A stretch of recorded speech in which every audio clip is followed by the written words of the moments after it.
क्या जब कोई एक आदमी किसी तरीके का कोई क्रिमिनल ऑफेंस करता है, एग्जाम्पल लीजिए वो कोई मर्डर कर देता है, तो क्या किसी दूसरे आदमी को उस मर्डर करने के लिए सज़ा मिल सकती है? देखिए, क्रिमिनल लॉ का ये एक बेसिक प्रिंसिपल है कि हर आदमी को उसके किए की ही सज़ा मिलती है, लेकिन लॉ में किसी एक के करने की सज़ा किसी दूसरे को भी मिल सकती है। ये सेक्शन 34 इंडियन पीनल कोड के अंदर इस तरीके का प्रावधान है। सेक्शन 34 आईपीसी के अंदर क्या दिया गया है?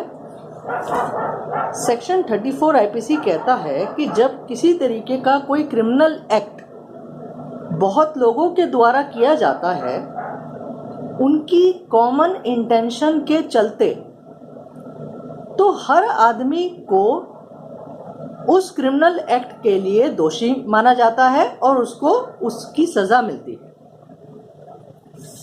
तो एक ऑनरेबल दिल्ली हाई कोर्ट की रीसेंट जजमेंट में, जिसका नाम है Pankaj versus state 2023, volume 296, DLT page 737, इस जजमेंट में ऑनरेबल दिल्ली हाई कोर्ट ने सेक्शन 34 के लॉ को डिस्कस किया है। तो जैसा कि मैंने आपको बताया कि ये सेक्शन तभी लगता है जब किसी तरीके की कॉमन इंटेंशन हो और शेयर्ड इंटेंशन हो। तो ऐसा होने पर वाइकेरियस लायबिलिटी लग जाती है, जिसका मतलब कि एक आदमी के ऑफेंस के लिए दूसरे आदमी को भी दोषी माना जाता है। तो कुछ इसके इम्पोर्टेंट पॉइंट्स हैं जो सेक्शन 34 में देखे जाते हैं। जैसे कि पहला पॉइंट ये है कि ये ज़रूरी नहीं है कि कॉमन इंटेंशन ऑफेंस करने से बहुत पहले बने। तो जैसे कि किसी तरीके का प्री प्लान्ड जो होता है उन मुजरिमों के बीच में, तो ये भी हो सकता है कि वो ऑफेंस करने के जस्ट थोड़े टाइम पहले ही बन जाए, या फिर ये भी हो सकता है कि ऑफेंस करते करते ही उन सब मुजरिमों का एक प्री प्लान बन जाए कि हमें इस तरीके का क्रिमिनल ऑफेंस करना है। तो ये ज़रूरी नहीं है कि उस कॉमन इंटेंशन को ऑफेंस करने से बहुत देर पहले होना चाहिए। दूसरा इंपॉर्टेंट पॉइंट है, ये ज़रूरी नहीं है कि किसी मुजरिम को, अगर कोई ऑफेंस हो रहा है और कोई मुजरिम उस ऑफेंस होने की जगह से बहुत दूर खड़ा है, तो ये ज़रूरी नहीं है कि कॉमन इंटेंशन नहीं मानी जाएगी। ये भी हो सकता है कि वो मुजरिम जो कि दूर खड़ा है वो पहरा दे रहा हो और वो ये देख रहा हो कि जब ये ऑफेंस उसके संगी साथी कर रहे हैं तो कोई आ ना जाए, तो वो दूर खड़ा होके ये देखता रहता है कि अगर कोई आ जाए तो मैं इत्तला कर दूं और बता दूं अपने मुजरिम दोस्तों को कि वो भाग जाए। तो इसलिए ये ज़रूरी नहीं है कि आदमी बहुत दूर खड़ा है तो वो बच जाएगा। तीसरा इंपॉर्टेंट पॉइंट है कि ये भी ज़रूरी नहीं कि प्लान से कुछ अलग होने पर दूसरे आदमी बच जाएंगे।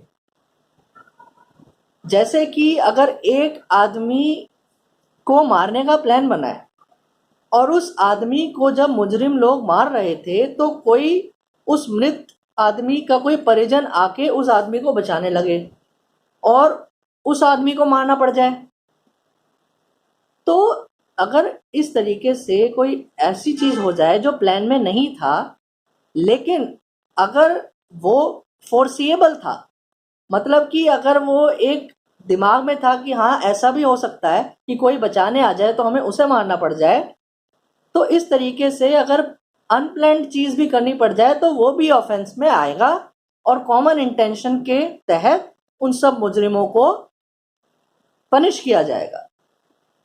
लेकिन इसमें ध्यान रखने वाली बात यह है कि अनप्लैंड चीज कोई ऐसी ना हो जो बिल्कुल ही ना फोर्सिएबल हो। जैसे कि अगर दो लोग कार में जा रहे हैं किसी को मारने, और रास्ते में ही कोई आदमी, कोई पैदल जो चल रहा था, वो कार से टकरा के मर जाए, तो ये कॉमन इंटेंशन के दायरे में नहीं आएगा। तो जो ड्राइवर है जिसने गलती से कार से उस आदमी को मार दिया, तो सिर्फ वो ही उस ऑफेंस के लिए लायबल होगा और उसका साथी नहीं। तो इस तरीके से सेक्शन 34 का लॉ लगता है। तो ये जो मैंने आपको केस बताया, पंकज वर्सेस स्टेट, इस केस में 3 लोग एक पल्सर बाइक पर बैठकर मृत का पीछा कर रहे थे। जैसे ही वो मृत के पास पहुंचे, उन 3 लोगों में से 2 लोग बाइक से उतरे जिनके हाथों में चाकू था, और वो मृत के पास जाके उस मृत को चाकू से मारने लगे। और जो बाइक पर बैठा रहा वो बाइक को ऑन मोड पे रखा उसने। फिर उन दोनों मुजरिमों ने जब मृत को मार दिया चाकू से, तो वो बाइक के पीछे दोबारा बैठे और तीनों के तीनों फरार हो गए। तो जो बाइक पे बैठा रहा उसने ये कोर्ट को कहा कि मैं लायबल नहीं हूं, क्योंकि मैंने तो कुछ किया ही नहीं, मैं तो बस बाइक पे बैठा था।